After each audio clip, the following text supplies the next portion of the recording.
ஸ்ரீ மாத்திரை நமக. ஸ்ரீ டிவி நேயர்கள் அனைவருக்கும் அன்பு வணக்கம். இன்றைக்கு நாம நேபாள் ஜனக்புரியில் அமைந்துள்ள உமா சக்தி பீடத்தை தரிசிக்க போறோம்.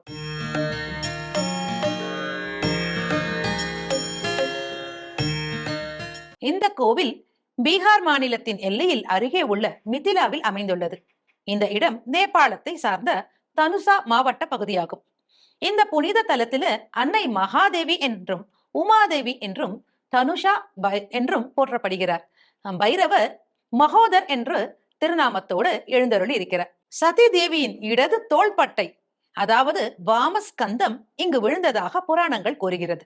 அன்னையின் இடது தோல் பகுதி விழுந்த உமா சக்தி பீடம் எது என்பதுல பல வகையான கருத்துக்கள் நிலவுகிறது. பீகாரில் உள்ள 3 வெவ்வேறு இடங்கள் அன்னையின் வலது தோல் பகுதி விழுந்த சக்தி பீடமாக கருதப்படுகிறது. மதுபானிக்கு வடமேற்கு, ஜனக்பூருக்கு கிழக்கே 15 கிலோமீட்டர் தொலைவில் உள்ள உச்சைத் என்ற இடத்துல உள்ள வனதுர்கா கோவில். இங்கே எழுந்தருளி இருக்கும் அன்னை துர்கா தேவி நவ துர்க்கைகளின் 9வது துர்க்கையாக மா சித்திதாத்ரியாக வணங்கப்படுகிறார். பக்தர்கள் மனதில் வேண்டுவதை எல்லாம் உடனே நிறைவேற்றி தருவதால் இவளை காம்ன பூர்த்தி துர்கை என்று போற்றப்படுகிறார். ராமபிரான் விஸ்வாமித்திரருடன் மிதிலைக்கு செல்லும் வழியில இவளை வணங்கிவிட்டு சென்றதாக புராணங்கள் கூறுகிறது. அடுத்தது சர்சா நிலையத்திற்கு அருகில் அமைந்துள்ள உக்ரதாரா கோவில். இக்கோவில் தாந்திரிக வழிபாட்டு முறையை பின்பற்றுவதால் தந்திர சாதனத்தில் தேர்ச்சி பெற விரும்புபவர்கள் இந்த அன்னையை வந்து வணங்கிவிட்டு செல்கிறார்கள். 3வது சமஸ்திபூரில் அமைந்துள்ள ஜெயமங்களா தேவி கோவிலாகும். இங்கே கர்ப்ப கிரகத்தில் வீற்றிருக்கும் அன்னை ஜெயமங்களா சுயம்பு மூர்த்தம். தேவி பாகவதத்துல இக்கோவில் பற்றிய குறிப்புகள் காணப்படுகிறது.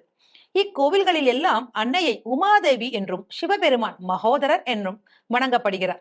ஆனால் பெரும்பாலான மக்கள் நேபாளத்தில் உள்ள மிதிலையில் இன்று நாம காணப்போகும் இந்த கோவிலைத்தான் அன்னையின் இடது தோல் பகுதி விழுந்த உமா சக்தி பீடம் என்று போற்றுகிறார்கள்.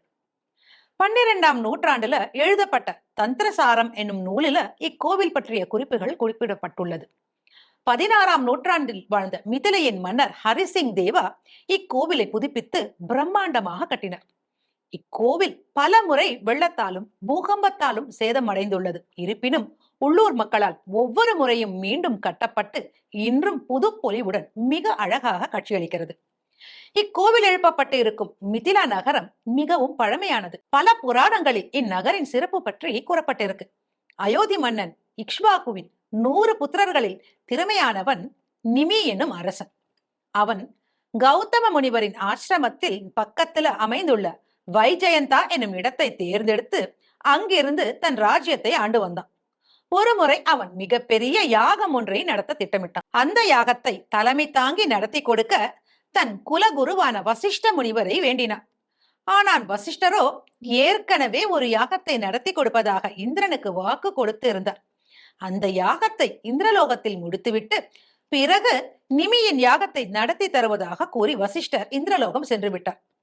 வெகு காலமாகியும் வசிஷ்டர் வராததால் அரசன் நிமி அருகில் உள்ள கௌதம முனிவரின் ஆசிரமத்திற்கு சென்று தன்னுடைய யாகத்தை தலைமையேற்று நடத்தி தருமாறு வேண்டினார்.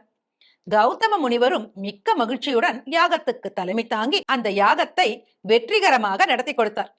யாகமும் பல நாட்கள் தொடர்ந்து மிக சிறப்பாக நடந்து நிறைவு பெற்றது. இந்த பெரும் யாகத்தால் களைப்படைந்த நிமி நீண்ட தூக்கத்தில் இருந்த பொழுது இந்திரலோகத்திற்கு சென்ற வசிஷ்டர் திரும்பி வந்தார். தான் இல்லாமல் வேறு ஒரு மகரிஷியை வைத்து யாகம் நடத்தி கொண்டது அறிந்து அவர் ஏமாற்றம் அடைந்ததுடன் பெரும் கோபம் கொண்டார். அரசன் நிமியை பார்க்க அரண்மனை வந்தபோது அவன் தூங்கிக் கொண்டிருக்கிறார் என்று மற்றவர்கள் கூற பெரும் கோபத்தோடு இனி நீ உயிரற்ற உடலாக இரு என்று நிமிக்கு சாபம் கொடுத்துவிட்டு சென்றார். தூக்கத்தில் இருந்து விழித்தெழுந்த நிமி வசிஷ்டரின் சாபத்தை அறிந்து ஆத்திரம் கொண்டான். நிமி வசிஷ்டருக்கு சடலமாக மாறட்டும் என்று முனிவருக்கு சாபம் கொடுத்தான். வசிஷ்டரின் சாபம் பலிக்க உயிர் நீக்கிய நிமியின் உடலை அங்கிருந்த முனிவர்கள் தைலத்தில் இட்டு பக்குவப்படுத்தினர். இதன் பின் முனிவர்கள் ஒன்று கூடி நிமிக்காக யாகம் ஒன்றை நடத்தினார்கள்.